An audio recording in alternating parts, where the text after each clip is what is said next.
জিকির হবে কার নামে বলেন তো? আল্লাহ বাদ দিয়ে কেউ যদি আলী বাবা, শাহ আলী বাবা, দয়াল বাবা, পাগলা বাবার নামে জিকির করে, ও শিরিক করছে না? আর শিরিক করলে তাকে বলা হয় মুশরিক। আর মুশরিকের জানাজা পড়া, দোয়া করা জায়েজ আছে?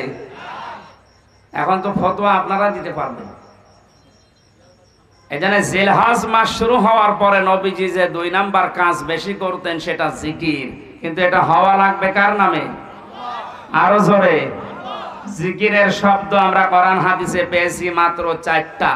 সুবহানাল্লাহ, আলহামদুলিল্লাহ, লা ইলাহা ইল্লাল্লাহু, আল্লাহু আকবার।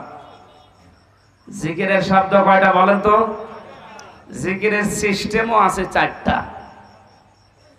যেমন তেমন ভাবে যা তা করে আপনি করবেন, এটা ইবাদত হবে না। কারণ এই জিকির তো আর খেলা তোলা জিনিস না, এটা একটা ইবাদত। এটা কি? নামাজে দাঁড়িয়ে যেমন এদিক ওদিকে তাকালে নামাজ হয় না, কথা বললে নামাজ হয় না, হাসলে নামাজ হয় না, হয়? বলেন। নামাজের ভেতরে যদি মন এদিক ওদিকে চলে যায়, আমলে কাসির হয়, তাও নামাজ হয় না। তাহলে ওটা যদি ইবাদত হয়, জিকিরও কি? জিকির যদি ইবাদত মনে করে কেউ করে থাকেন, শব্দ হচ্ছে জিকিরের। আবার বলেন তো কয়টা? বলেন। সিস্টেম 4টা। 1 নম্বরের শব্দ হচ্ছে আযকুর রাব্বাকা ফি নাফসিকা তাদাররুআ ওয়া খিফাতা ওয়া দুনাল জাহরি মিনাল কাওলি ইলা আখিরি আয়াত। সূরা আরাফের 205 নম্বর আয়াতের প্রথম অংশে আছে, হে নবী আপনার রবকে আপনি যখন ডাকবেন মনে মনে ডাকবেন। কিভাবে? দিনাজপুরবাসী এটা রেকর্ড হচ্ছে, কালকে সারা দুনিয়ায় ছড়াবে। সবাইকে উদ্দেশ্য করে বলছি, জিকির যেহেতু ইবাদত, আরে জিলহজ মাস আসলে নবীজি এটা বাড়িয়ে দিতেন। সুতরাং পদ্ধতি নেওয়া লাগবে নবীর কাছ থেকে, কোনো বাবার কাছে না। 1 নম্বরে শব্দ কি? সুবহানাল্লাহ। 2 নম্বরে আলহামদুলিল্লাহ। 3 নম্বরে লা ইলাহা ইল্লাল্লাহ। 4 নম্বরে আল্লাহু আকবার। এর বাইরে কোনো জিকিরের শব্দ নেই। যদি থাকে ওগুলো দোয়া দরুদ। আমি কিছুক্ষণ আগে যেটা বললাম ওটা কোরআনের আয়াত, দোয়া হিসাবে আমরা পড়ি, রব্বানা আতিনা ফিদ দুনিয়া হাসানা, দুনিয়ায় আমাদের কল্যাণ দাও। ওটা একটা দোয়া, আমরা পড়ি কোরআনের আয়াতকে দোয়া হিসাবে। আর জিকির এটা ইবাদত, এটা নামাজের মতো, হজের মতো, যাকাতের মতো। এটা কি বলেন? শব্দ যে 4টা বললাম, এর বাইরে কোন শব্দ আছে?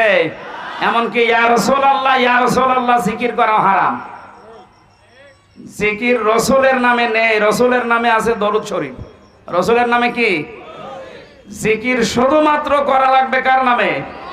উযকুরুল্লাহা কামা আল্লামাকুম। জিকির করো ওইভাবে যেভাবে আল্লাহ শিখিয়েছেন।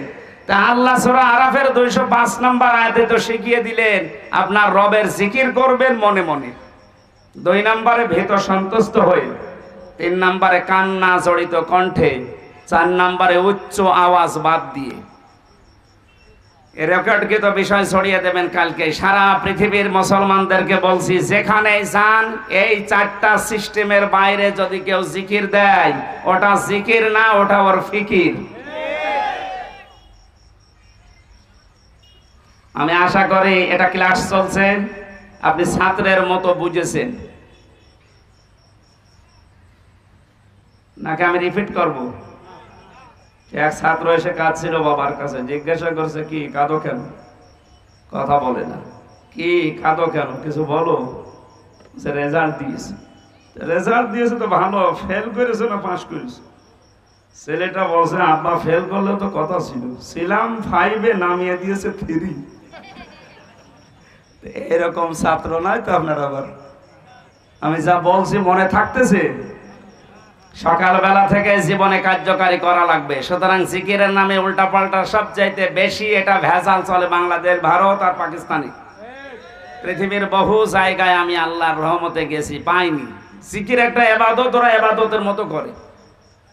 অথচ এই 3টা দেশে এমন এমন জিকির চালু করেছে যে কোনো কোরআনে নেই, হাদিসে নেই, করলেই মানুষ মানে ঈমান হারা হয়ে যায়। আল্লাহর নাম বাদ দিয়ে ইয়া আলী বাবা, শাহ আলী বাবা, কি বাবা বাবা নাম তুলিস আল্লাহ জানে। আল্লাহ আমাদেরকে বোঝার তৌফিক দিন, বলেন আমিন।